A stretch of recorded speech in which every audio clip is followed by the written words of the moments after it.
Hello guys, welcome back. நான் உங்கள் VK. புதுசாக ரேஷன் கார்டு அப்ளை பண்ணவங்களுக்கு ஒரு முக்கியமான தகவலை தான் இந்த வீடியோவில் சொல்ல போகிறேன். என்ன அப்படின்னு பார்த்தீங்கன்னா, நானும் கிட்டத்தட்ட 8 மாதத்துக்கு முன்னாடி இந்த ரேஷன் கார்டுக்கு அப்ளை பண்ணியிருக்கேன். ஆனால் இப்போ வரைக்குமே கார்டு வரல.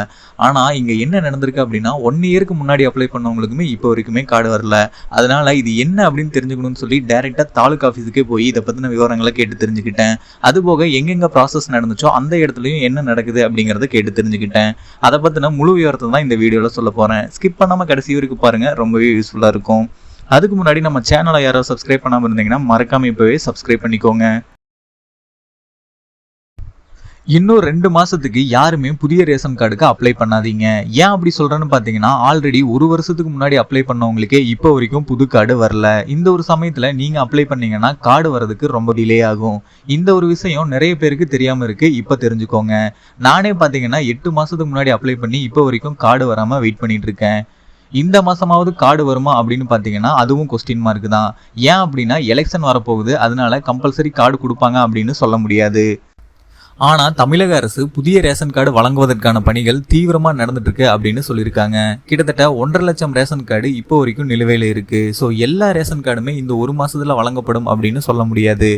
அதுக்காக தான் சொல்றேன், இந்த ஒரு டைம்ல புதுசா யாருமே ரேஷன் கார்டுக்கு அப்ளை பண்ணாதீங்க அப்படின்னு. நான் டைரெக்டாக ரேஷன் கார்டு அப்ளை பண்ண பிளேஸுக்கே போயிட்டு டீட்டெயில்ஸ் கேட்டிருந்தேன். ஏன் இவ்வளோ டிலே ஆகுது, இதுக்கு முன்னாடி எல்லாம் இப்படி பண்ணதே இல்லையே அப்படிங்கிற மாதிரி கேட்டிருந்தேன். அதுக்கு அவங்க என்ன பதில் சொன்னாங்க அப்படின்னா, லாஸ்ட் இயர்லேருந்து இந்த இயர் வரைக்கும் நிறைய கவர்மெண்ட் ஸ்கீம் ரன்னிங்கில் இருந்துச்சு, அதனால இதோட ப்ராசஸ் எல்லாமே ஸ்டாப் ஆயிருக்கு அப்படின்னு சொன்னாங்க. அதுபோக எக்ஸாக்டாக இந்த டேட்டுக்குள்ளே ரேஷன் கார்டு வரும் அப்படின்னும் சொல்ல முடியாது அப்படிங்கிற மாதிரி டீட்டெயில்ஸ் எல்லாமே நமக்கு சொன்னாங்க. இது போக நான் இன்னும் பர்சனலாக நிறைய டீட்டெயில்ஸ் கேட்டு தெரிஞ்சுக்கிட்டேன். அதை இப்போ உங்ககிட்ட சொல்கிறேன். இப்போ வரைக்கும் நான் சொன்ன தகவல் உங்களுக்கு யூஸ்ஃபுல்லாக இருந்துச்சு அப்படின்னா இந்த வீடியோக்கு ஒரு லைக் பண்ணிடுங்க. நிறைய பேருக்கு புதுசாக அப்ளை பண்ண ரேஷன் கார்டு இப்போ வரைக்கும் வரல. அது மட்டும் இல்லாமல் நிறைய பேருக்கு அப்ளை பண்ணது ரிஜிஸ்டர் ஆகி அதுக்கப்புறம் ரிஜெக்ட் ஆயிருக்கு. ஸோ இதில் புதுசாக அப்ளை பண்ணவங்களுக்கு எப்போ ரேஷன் கார்டு வரும், அது மட்டும் இல்லாமல் ரிஜெக்ட் ஆகாமல் இருக்கணும் அப்படின்னா என்னென்ன பண்ணணும் அப்படிங்கிற முழு விவரத்தையும் ஃபுல்லாக இந்த வீடியோவில் பார்ப்போம். 2023 ஜூன் மாதத்திலிருந்து யார் யார் ரேஷன் கார்டுக்கு அப்ளை பண்ணீங்களோ அவங்க யாருக்குமே இப்போ வரைக்கும் ரேஷன் கார்டு வரல. ஏன் அப்படின்னு பார்த்தீங்கன்னா, ஆல்ரெடி ஜூன் மந்த்தில் அப்ளை பண்ணவங்களுக்கு ப்ராசஸ் ஆகி அதுக்கான மெசேஜ் உங்களுக்கு வந்திருக்கும், சக்ஸஸ்ஃபுல்லாக ரெஜிஸ்டர் ஆயிடுச்சு அப்படின்னு வந்திருக்கும். ஆனால் ஆகஸ்ட் மாதத்துலேருந்து யார் யார் விண்ணப்பிச்சாங்களோ அவங்க எல்லாத்துக்குமே இப்போ வரைக்கும் மெசேஜும் வந்திருக்காது, கார்டும் வந்திருக்காது. இது ஏன் அப்படின்னு பார்த்தீங்கன்னா, கடந்த வருடம் செப்டம்பர் மாதத்துலேருந்து மகளிர் உரிமை தொகை வழங்குறாங்க அப்படின்னு சொல்லி ரேஷன் கார்டு எல்லாமே ஸ்டாப் பண்ணி வச்சுருந்தாங்க புதுசாக அப்ளை பண்ணவங்களுக்கு. அதுக்கப்புறம் பார்த்தீங்கன்னா பொங்கல் அப்படின்னு சொல்லி பொங்கல் பரிசு தொகை வழங்குவதற்காக புதிய ரேஷன் அட்டைகள் எல்லாமே ஸ்டாப் பண்ணி வச்சுருந்தாங்க. அதுக்கப்புறம் ஜனவரியோட எண்டில் கார்டு கொடுப்பாங்க அப்படின்னு எதிர்பார்க்கப்பட்டுச்சு. ஒவ்வொரு வருஷமும் பொங்கல் பரிசு தொகை ஜனவரி மாதத்தோட இடையில தான் வழங்குவாங்க. இதனால் டிசம்பர் மாதத்துலேருந்தே ரேஷன் கார்டுக்கான அப்ரூவல் கொடுக்கறத நிறுத்திடுவாங்க. அதுக்கப்புறம் ஜனவரியோட இறுதியில் ரேஷன் கார்டு வழங்குவாங்க.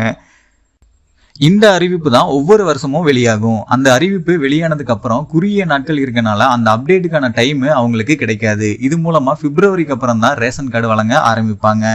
இந்த ஒரு நிலைமையில இந்த வருஷத்துக்கான ரேஷன் கார்டு எப்போ வரும் அப்படின்னு பார்த்தோம்னா, போன வருஷம் நீங்க அப்ளை பண்ணியிருந்தாலும் சரி, இந்த வருஷம் ஓப்பனிங்ல நீங்க அப்ளை பண்ணியிருந்தாலும் சரி, அவங்க எல்லாருக்குமே ஒரு முக்கிய அறிவிப்பு. இனி வரும் நாட்களில் ரேஷனுக்கான பணிகள் விறுவிறுப்பா நடைபெறும் அப்படின்னு சொல்லியிருக்காங்க. அது மட்டும் இல்லாம ஒரு முக்கிய குறிப்பை சொல்லியிருக்காங்க. அது என்ன முக்கிய குறிப்பு அப்படின்னு பாத்தீங்கன்னா, இதுக்கப்புறம் எம்பி எலெக்ஷன், அதாவது மக்களவை தேர்தல் வரப்போகுது இன்னும் ஒரு சில நாட்கள்ல. இந்த ஒரு நிலைமையில ரேஷன் கார்டுக்கான பணிகள் நடந்துட்டு இருக்கு. ஆனா அது கன்ஃபார்ம் முடிவடைஞ்சு மக்களுக்கு நியூ ரேஷன் கார்டு வழங்கப்படும் அப்படின்னு அறிவிப்பு முழுமையா வெளியாகல அப்படின்னு சொல்லியிருக்காங்க. அதாவது ரேஷன் கார்டு வழங்குறதுக்கான பணிகள் நடந்துட்டு இருக்கு. ஆனா அந்த பணிகள் முடிவடைஞ்சு மக்களுக்கு நியூ ரேஷன் கார்டு வழங்கப்படும் அப்படிங்கிறதுக்கான எந்த ஒரு அதிகாரப்பூர்வ அறிவிப்பும் இப்போ வரைக்கும் வெளியாகல அப்படின்னு சொல்லியிருக்காங்க. அதாவது எலெக்ஷன் வரப்போகுது. ஸோ அந்த எலெக்ஷன் வரது மூலமா அதுக்கான பணிகள் மேற்கொள்றதுக்கு இன்னும் ஒரு சில நாட்கள் தான் இருக்கு. ஸோ அது மூலமா இந்த நியூ ரேஷன் கார்டு வழங்குற திட்டம் முழுமையா முடிவடையும் அப்படின்னு சொல்ல முடியாது அப்படின்னு சொல்லியிருக்காங்க. ஸோ நீங்க ஏதாவது ரேஷன் கார்டில் கரெக்ஷன் ஏதாவது பண்ணியிருந்தீங்கன்னா அது அப்டேட் ஆகி உங்களுக்கு வந்துடும். ஆனால் புதுசாக கல்யாணமானவங்க புது ரேஷன் கார்டுக்கு அப்ளை பண்ணியிருப்பீங்க. இல்லை அப்படின்னா ஆல்ரெடி கூட்டு குடும்பமாக இருந்து அதில் பிரிஞ்சு தனியாக ஒரு ரேஷன் கார்டுக்கு அப்ளை பண்ணியிருப்பீங்க. இந்த மாதிரி பண்ணவங்களுக்கு எல்லாமே எலெக்ஷன் முடிஞ்சு தான் புது ரேஷன் கார்டு வரும் அப்படிங்கிற மாதிரி அறிவிப்பு வெளியாயிருக்கு. சப்போஸ் இதுக்கப்புறம் ஏதாவது சேஞ்சஸ் வந்து புதிய ரேஷன் கார்டு வந்து முன்னாடியே வழங்குறதுக்கான அறிவிப்புகள் வெளியானாலும் நான் உங்களுக்கு உடனுக்குடனே அப்டேட் பண்ணுறேன்.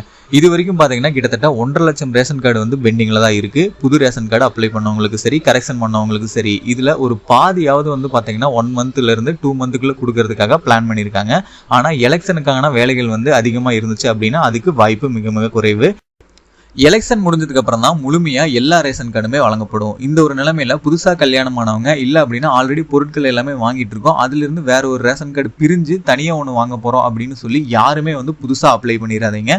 ஆல்ரெடி பண்ணவங்களுக்கே கிட்டத்தட்ட 1 வருஷமா ரேஷன் கார்டு வந்து வரல. புதுசா அப்ளை பண்ணீங்கன்னா கண்டிப்பா டிலே ஆகும். ஸோ யாருமே இந்த ஒரு டைம்ல அப்ளை பண்ணாதீங்க. ஏதாவது கரெக்ஷன் பண்ணணும், ஏதாவது நேம் சேஞ்ச் பண்ணணும், இந்த மாதிரி ஏதாவது இருந்தா பண்ணுங்க. ஆனா தனியா பிரிஞ்சு புதுசா ரேஷன் கார்டு வாங்க போறேன் இல்ல புதுசா அப்ளை பண்ண போறேன் அப்படின்னா தயவு செஞ்சு பண்ணாதீங்க. ஏன் சொல்றேன் அப்படின்னா ஆல்ரெடி உங்க குடும்பத்துல ரேஷன் அட்டை இருக்கும், அதுல உங்க பேர் வந்து இருக்கும், அது மூலயமா பொருட்களை வந்து நீங்க வாங்கிட்டு இருப்பீங்க. இந்த மாதிரி தனியா பிரிஞ்சு போய் இன்னொரு ரேஷன் கார்டுக்கு அப்ளை பண்ணா அப்படின்னு நினைச்சீங்கன்னா பேர் வந்து ஈஸியா நீக்கிடுவாங்க. ஆனா புது ரேஷன் கார்டு வரதுக்கு வந்து லேட் ஆகும். ஸோ இது மூலமா உங்களுக்கு ஆல்ரெடி கிடைச்சிட்டு இருக்க பொருள் கூட கிடைக்காம போறதுக்கு வாய்ப்பு இருக்கு. ஸோ கொஞ்சம் வெயிட் பண்ணி ஆல்ரெடி அப்ளை பண்ணவங்களுக்கு எல்லாமே ரேஷன் கார்டு வர ஆரம்பிச்சதுக்கு அப்புறம் அந்த டைம்ல நீங்க அப்ளை பண்ணுங்க. அப்போ வந்து உங்களுக்கு ஈஸியா ரேஷன் கார்டு வந்து கிடைக்கும். அடுத்ததா நிறைய பேர் அப்ளை பண்ணி ரிஜெக்ட் ஆயிருக்கும் ரேஷன் கார்டு. நீங்க ஃபேஸ் பண்ண ப்ராப்ளமை எப்படி கிளியர் பண்ணலாம் அப்படிங்கிறத பார்ப்போம். அப்பா அம்மா பேர்ல வீட்டு வரி ரசீது இருக்கு, அதை வச்சு எங்களுக்கு ரேஷன் கார்டு அப்ளை பண்ணலாமா அப்படின்னு கேட்டீங்கன்னா கண்டிப்பா பண்ணக்கூடாது. எக்ஸாம்பிளுக்கு அதுல ஒரு டோர் நம்பர் வந்து மென்ஷன் பண்ணிருப்பாங்க. அதே டோர் நம்பருக்கு இன்னொரு ரேஷன் கார்டு அப்ளை பண்ணீங்கன்னா கண்டிப்பா கிடைக்காது. அந்த ரேஷன் கார்டுல 5 அப்படின்னு இருந்துச்சு அப்படின்னா நீங்க 5A 5B இல்ல 6 அப்படின்னு இருந்துச்சுன்னா 6A 6B இந்த மாதிரி ரசீது வாங்கி அப்ளை பண்ணுங்க. அப்பதான் உங்களுக்கு ரிஜெக்ட் ஆகாம ரேஷன் கார்டு வந்து புதுசா கிடைக்கும். அடுத்ததா குடும்ப தலைவரோட ஆதார் கார்டு, ஃபேமிலி மெம்பர்ஸோட ஆதார் கார்டு, வீட்டு வரி ரசீது, இந்த மூணுலயுமே ஒரே டோர் நம்பர் ஒரே அட்ரஸ் தான் இருக்கா அப்படிங்கறத கன்ஃபார்ம் பண்ணிட்டு அப்ளை பண்ணுங்க.